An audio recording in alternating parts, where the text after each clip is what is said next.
Good morning, Europe. It's Friday, the 19th of November. These are our top stories. A de-escalation at the Belarus border as hundreds of migrants are repatriated as Minsk moves to clear the area. New COVID measures across much of Europe are being met by a growing backlash, despite a rise in new infections.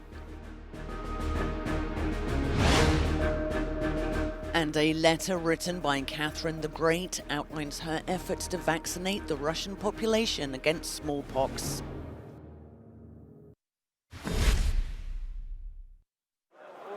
Hundreds of Iraqis have flown back to their country after days stuck at the Belarusian border.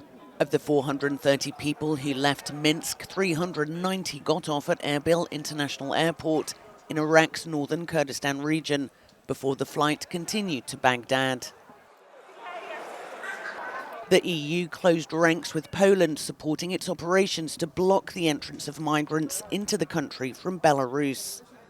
Speaking during a visit to Warsaw, Germany's interior minister made clear there would be no possibility of asylum for them in his country in an effort to cut off a possible pull effect.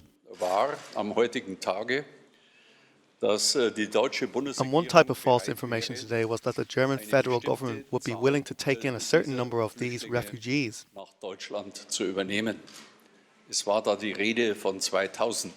The talk was of 2,000. I immediately contacted the Chancellor and received clear information that this was a false report.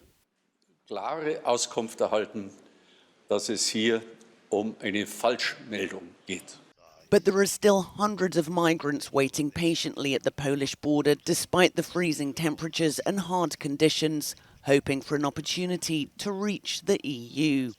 Our correspondent Valérie Goria reports.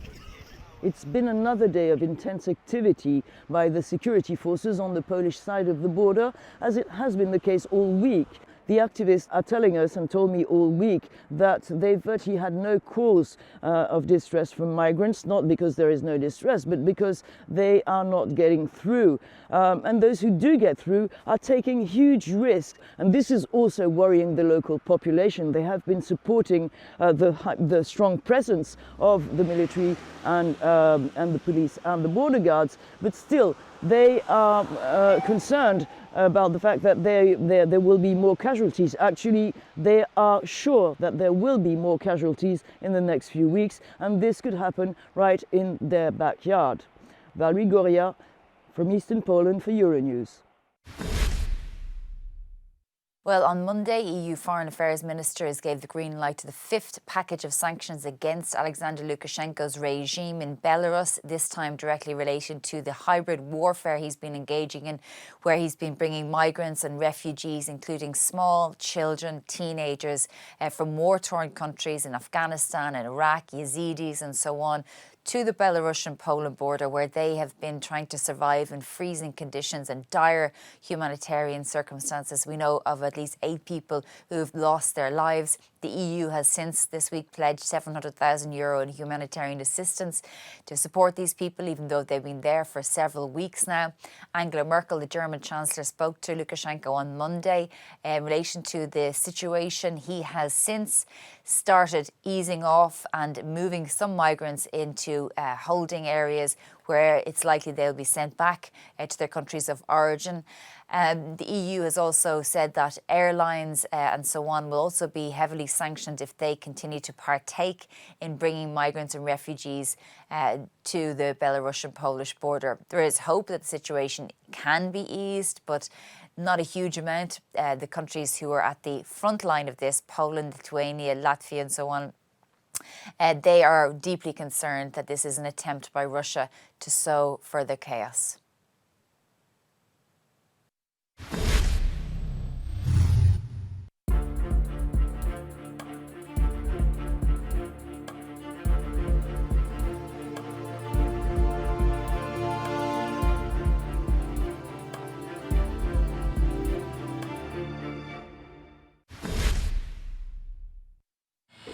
The Czech Republic is toughening up on the non-vaccinated.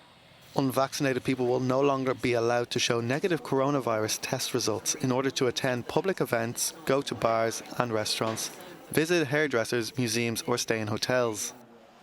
The announcement came after the Czech daily count soared to 22,500 new cases on Tuesday. The move comes with much backlash as thousands gathered in Prague against the restrictions. Only 58% of Czechs are fully vaccinated, one of the lowest rates in Europe. Also with one of the lowest vaccine uptakes is Slovakia. Similarly, they too have introduced restrictions on the unvaccinated. Face masks indoors and outdoors is now mandatory. Slovakia recorded a record 8,342 cases on Tuesday. On a positive, the uptake of the vaccine has picked up from both young and old Slovakians. In Hungary, Budapest announced new walk-in centres available to all Hungarians, available Monday to Sunday without any appointment. Germany on Thursday, meanwhile, approved of new measures to tackle the virus. Many employees will be required to be vaccinated in order to work, as cases surpassed 65,000 on Thursday alone.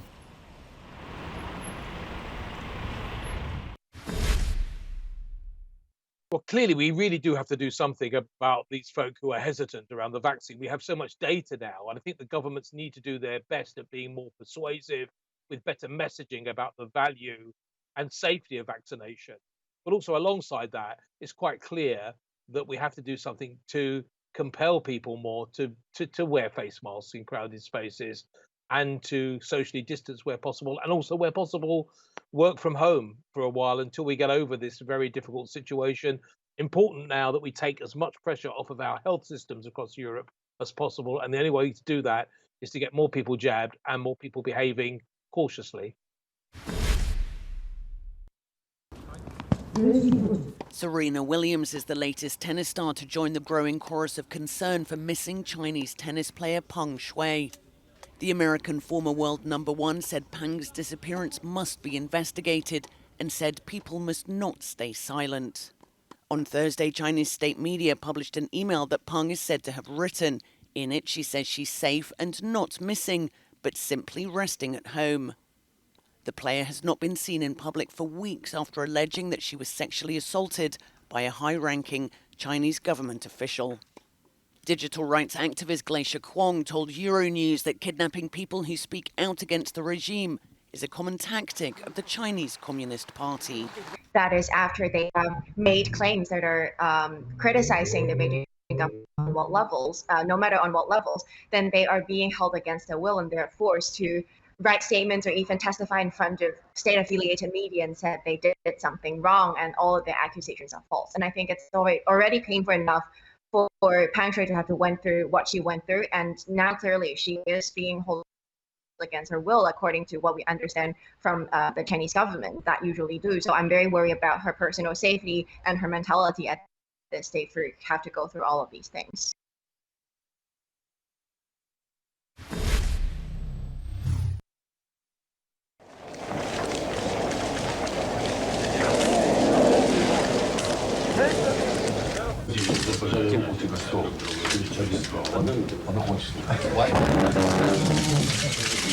Это начало работы. Мы приветствуем начальника. Why did your meeting go along again today? Mr. President? We just have a lot to talk about.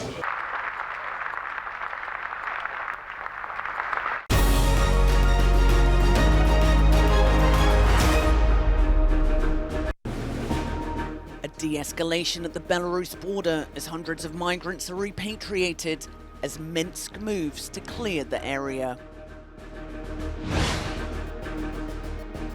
New COVID measures across much of Europe are being met by a growing backlash, despite a rise in new infections. And a letter written by Catherine the Great outlines her efforts to vaccinate the Russian population against smallpox.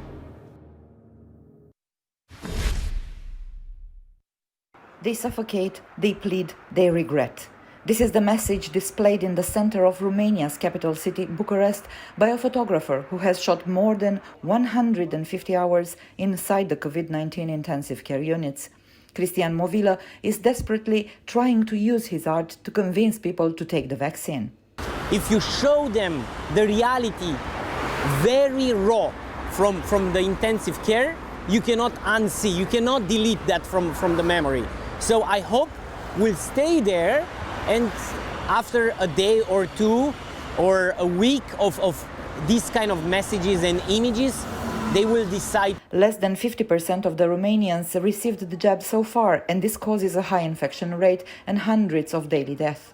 Doctors and authorities are constantly trying to send the message to the population that prevention is the best protection.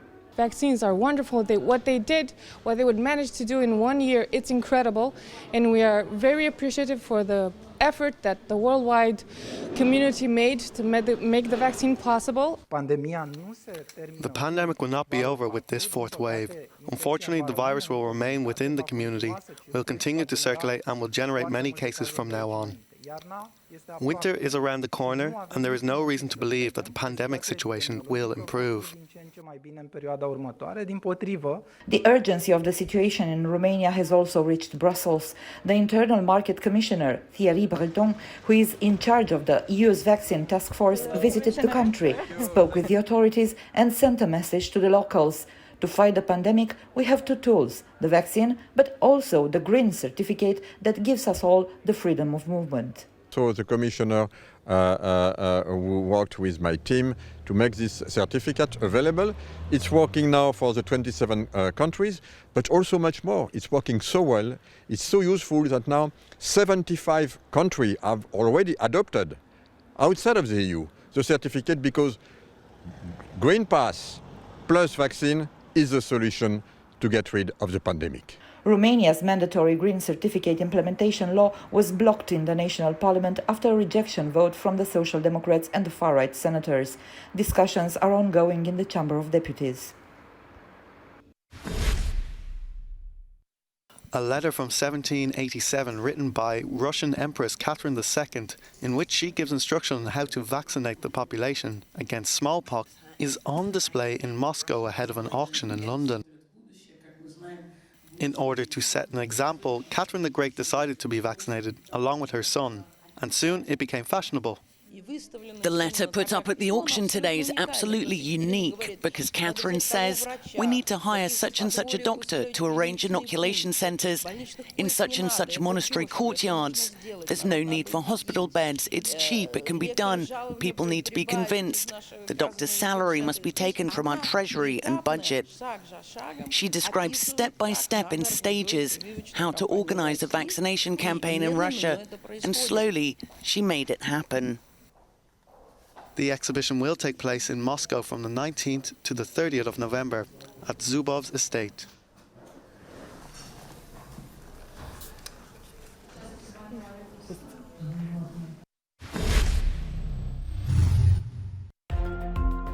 People living with HIV may no longer have to take daily pills. A revolutionary new treatment, which requires an injection every 2 months, has just been approved in the UK. An estimated 13,000 people will be eligible for the new treatment via the British National Health Service. Anti-abortion protesters and pro-choice activists clashed in front of Constitutional Court in Bogota, which is set to rule on a case that could decriminalize abortion in Colombia. In 2006, the Colombian judiciary approved the termination of pregnancy in cases of rape, malformation of the fetus with risk of its survival or risk to the life of the mother.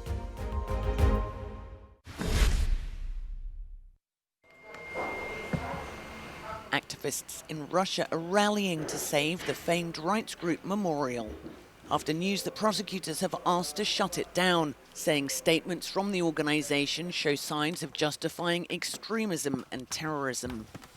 Euronews analyst Galina Polanskaya explains. Russian authorities aim to shut down Memorial, Russia's oldest and most respected human rights group.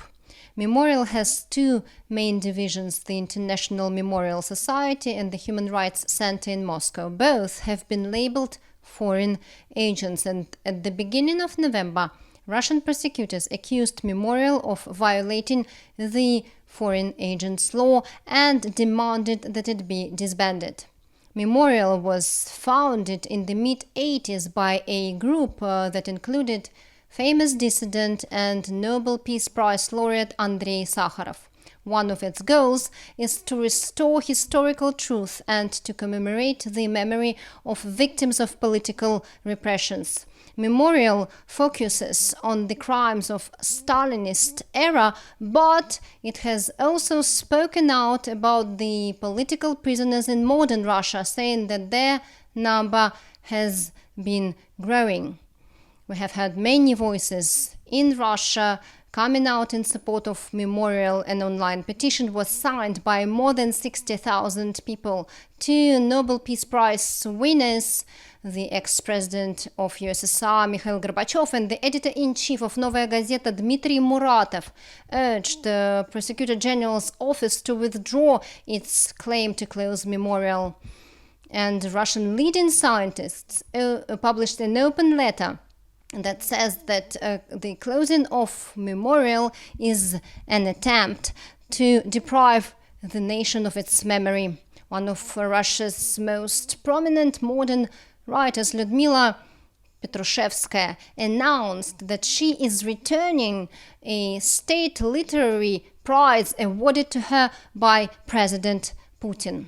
Oleg Orlov, a member of Memorial's board, told me that what is happening is another step in a long process of destruction of Russian civil society. A court hearing is scheduled for next week. Galina Polonskaya for Euronews.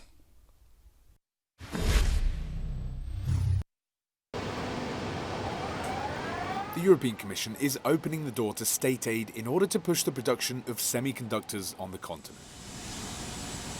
The idea is to face the unprecedented shortage of microchips that's delaying production in sectors like car making and smartphones. But Brussels says it will introduce strong protections to ensure that any benefits are shared widely and without discrimination across the EU. The treaty gives the flexibility to prevent subsidy races, to make sure that aid is proportional and necessary, that there is a European approach, and that competition distortions are minimized, while at the same time being able to be out there when there is a specific need.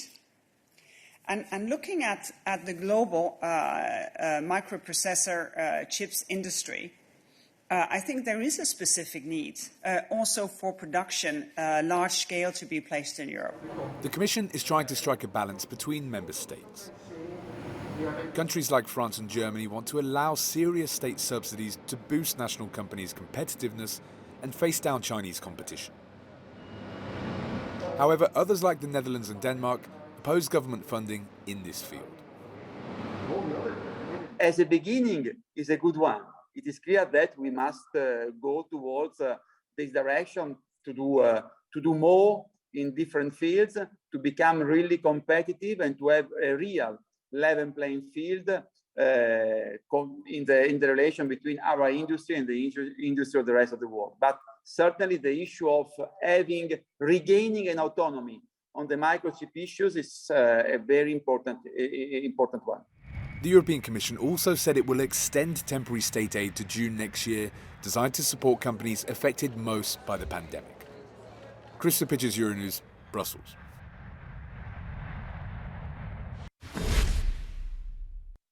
That's it for now, but do stay with us as we continue to bring you all the latest news from across the continent and beyond.